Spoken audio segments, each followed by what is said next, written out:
JSAUX has released a replacement backplate for the Steam Deck. This is the first real step to having different colored shells. Is it strictly necessary? No, it's not strictly necessary, but it looks cool as hell. So you may be asking yourself, why replace the Steam Deck's backplate?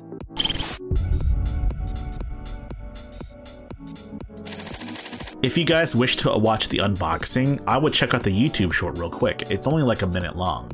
Here's a better look at the backplate right here. As you can see here, JSAUX also ships a multitude of different buttons you can use in the back. There are many different styles of buttons, some that are lower profile than the original and some that are higher profile than the original as well. They also do ship out buttons that are similar to the actual Steam Deck's buttons, so I'm going to be using those because that's just what I like. To get started, you'll want to turn your Steam Deck off. You also cannot forget to remove your SD card. Otherwise, you'll join the ranks of Linus Tech Tips and Gaming on Linux. Yes, they both broke their SD cards by leaving their SD cards in there while unscrewing the back.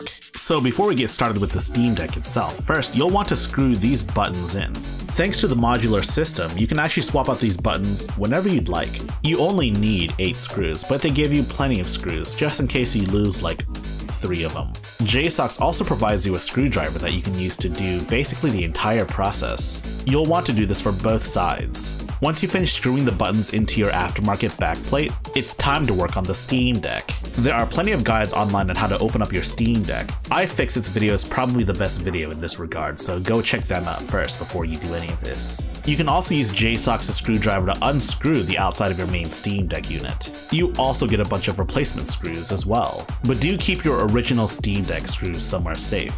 You won't be needing them for now. Just be sure to snap your unit in place first. After that, put all the screws in and you'll be set. So, how's the experience of having a Steam Deck with a transparent back?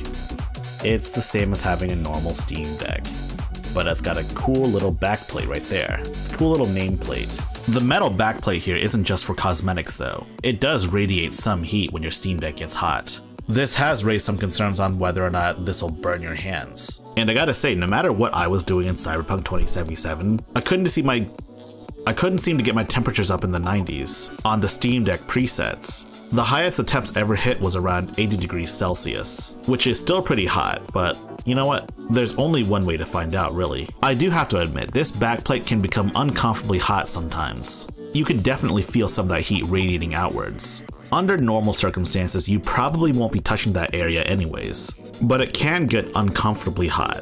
But I wouldn't say it gets so hot that it burns my hands. It feels more like holding a very hot phone. So here are my 2 personal suggestions. The first would be for JSAUX to make a version of this without the metal backplate in the back, for the people that just want the cool transparent aesthetic. The metal heatsink on the backplate does have a purpose and it actually does work pretty decently, but I think it would work a lot better if you had an active cooler put on top of it. But I don't believe any company is making an active cooler for the Steam Deck to be used portably. I know Linus Tech Tips made a video once about doing that, but I really don't feel like doing that, okay? If you like high-tech lowlife, you should check out the rest of my channel. And if you like the rest of my channel, you should like, subscribe, and spread the good gospel of high-tech lowlife. Furthermore, we have a community Discord server. There's a link in the description down below. Check us out.